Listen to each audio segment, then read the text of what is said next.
तुतारी बोलते हैं हम महाराष्ट्र में उसको। एक हाथ में मशाल है शिवसेना की और हम तुतारी, जो छत्रपति शिवाजी महाराज जब युद्ध को जाते थे तो अपने सैन्य को अगवा करने के लिए तुतारी फूंके, एक चेतना उत्पन्न करने के लिए।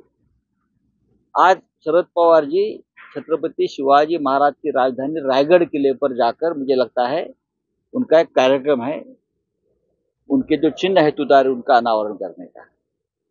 तो अच्छी बात है, एक अच्छा चिन्ह है, ये शुभ संकेत है कि शिवसेना को मशाल है और पवार साहब को तुतारी है। तो हम दोनों मिलकर और कांग्रेस के साथ महाराष्ट्र में सबकी तुतारी बजा देंगे। हाँ तर मराठीमध्ये तुतारी वाजवणारा माणूस राष्ट्रवादीला मिळालेला आहे, त्याचं लोकार्पण रायगडावर। महाराष्ट्रातली 11 कोटी जनता यापुढे तुतारीच वाजवणार आहे, हातात मशाल घेऊन, बरं का? हातात मशाल, हात आहे, हातात मशाल आहे आणि तुतारी आहे। अत्यंत चांगलं ऐतिहासिक चिन्ह राष्ट्रवादी काँग्रेसला मिळालेलं आहे। शिवसेनेला मशाल मिळाल्यामुळे आधीच लोकांमध्ये उत्साहाचं वातावरण होतंच।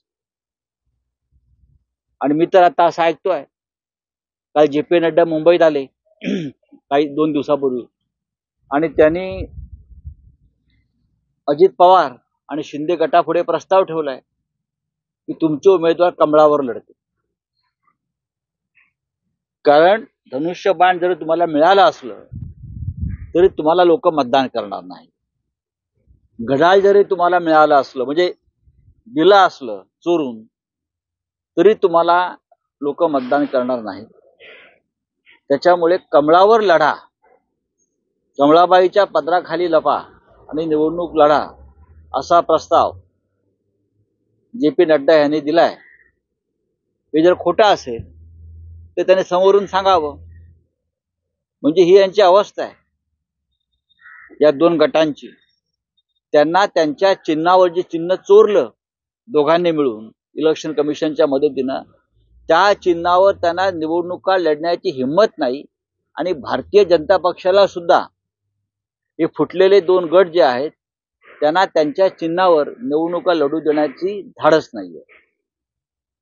या महाराष्ट्रात खरी शिवसेना ही माननीय बाळासाहेब ठाकरे, उद्धव ठाकरे साहेबांची मशाल चिन्ह घेऊन लढेल। माननीय शरद पवारांचा राष्ट्रवादी काँग्रेस पक्ष हा तुतारी घेऊन लढेल। काँग्रेस पक्षाचा हात आहेच। त्याच्यामुळे भविष्यातली जी लढाई आहे ही अत्यंत रोमांचक होणार आहे। लोकसभा निवडणुकीचे उमेदवार भाजपच्या हळूहळू नावं समजण्यास सुरुवात झाली। कोकणातून नारायण राणे लोकसभा लढवतील विनायकरावांमध्ये दुसरीकडे दक्षिण मुंबईतून राहुल नार्वेकर यांना लोकसभेच्या मैदानावर उतरवण्याची तयारी सुरू झाली। आता असे हा प्रत्येक पक्षाचा अंतर्गत विषय, जसं मगाशी म्हणालो की शिवसेनेचे 18 समन्वयक आम्ही जाहीर केले असतात, पण हा कोणी कुठे लढावं याच्यावरती मी या क्षणी बोलणार नाही, कारण ही नावं अधिकृत नाही। नारायण राणे यांच्याविषयी मी एवढंच माझ्याकडे माहिती आहे की ते वारंवार मीडियासमोर सांगत होते की माझ्याला लढण्याची इच्छा नाही। आता ज्यांना लढण्याचीच इच्छा नाही त्यांना जर लढवत असतील तर त्याच्यावरती मी काय मत व्यक्त करतो। पण कोकणामध्ये सिंधुदुर्ग, रत्नागिरी, रायगड कोणी लढलं आमच्या समोर तरी विजय हा शिवसेनेचाच होणार आहे, हे सगळ्यांना माहिती आहे। त्याच्यामुळे उमेदवार लोक टाळतायत। दुसरं एक, आज सकाळी अजित पवारांचा बैठक केला, सुप्रिया सुळे आणि एक आमदार गेले होते राष्ट्रवादीचे, आणि ती भेट झाल्यानंतर आता चर्चा विविध रंगू लागलेल्या। मला असं वाटत नाही त्याच्यामध्ये काय फार गंभीर गोष्ट आहे। पुण्याचे पालकमंत्री आहेत ते सद्गृहस्थ, पुण्याचे पालकमंत्री आहेत। सुप्रियाताई बारामतीच्या खासदार आहेत, रोहित पवार त्याच भागातले आमदार आहेत।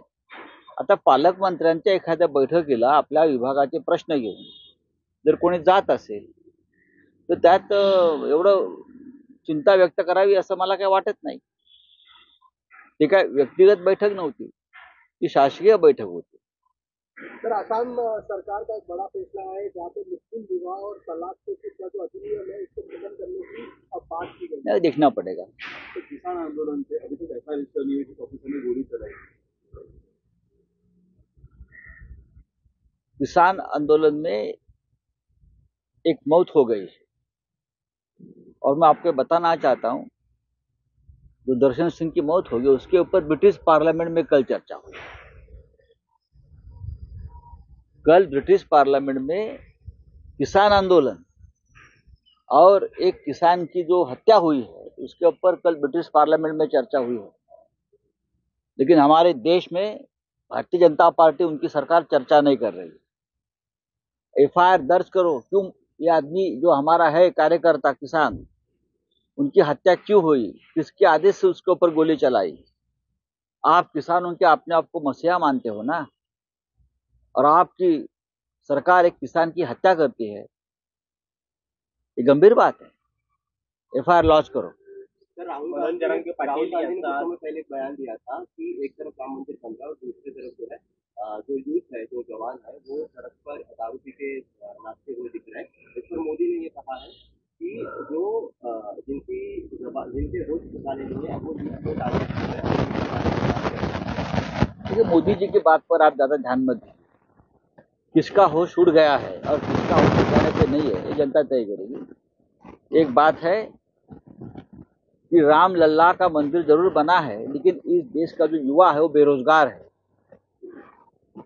आज ही यूपी से खबर आई है, उन्नाव में एक युवा बेरोजगार ने आत्महत्या की है और उसने कहा है कि मेरे पास डिग्री है, लेकिन ये डिग्री कुछ काम की नहीं है, मैं ये डिग्री जला रहा हूं और आत्महत्या कर रहा हूं। ये मोदी जी की सरकार का हाल है। आप क्या बोल रहे हो? राहुल गांधी की बात क्या? राहुल गांधी सच बोल रहे हैं। देश के युवाओं के पास काम नहीं है, वो बेरोजगार है, इसलिए वो अलग रस्ते पे जा रहा है। चलिए, मनोज जरांगे पाटील यांनी आज राज्यभरामध्ये रास्ता रोकोचं आवाहन केलं आहे. कोण असं कोणी म्हणालंय? कोण ते? शरद पवार, उद्धव ठाकरे, बरं का, राहुल गांधी यांच्यावरती बोलून त्यांना कोणाला प्रसिद्धी मिळत असेल तर बोलू द्या. शरद पवार हे या महाराष्ट्राचे खंबीर नेतृत्व आहे. शरद पवार यांनी जेवढा त्यांच्या जीवनामध्ये राजकीय संघर्ष केलाय, सामाजिक लढ्या लढल्या शेतकऱ्यांच्या, तेवढा कोणी लढलेला नाही. कोणी उठतो आणि माननीय उद्धव ठाकरेंवरती बोलेल, पवार साहेबांवरती बोलेल, हे भारतीय जनता पक्षाचं पाप आहे. हा जो संस्कार, ही संस्कृती निर्माण केली आहे या महाराष्ट्रात, ही भारतीय जनता पक्षाने निर्माण केली. हे विष, हे भाजपचं विष आहे की आपल्यापेक्षा थोर व्यक्तींचाही आदर करायचा नाही, त्यांच्यावर चिखल उडवण्यासाठी भाडोत्री माणसं नेमायची. हे सर्वत्र सुरू आहे या देशभरामध्ये. ही सुरुवात भारतीय जनता पक्षाने केली आहे आणि भारतीय जनता पक्ष ह्याच्यातच संपणार आहे. मनोज जरांगे पाटील यांनी आवाहन केल्याप्रमाणे चांगली गोष्ट आहे.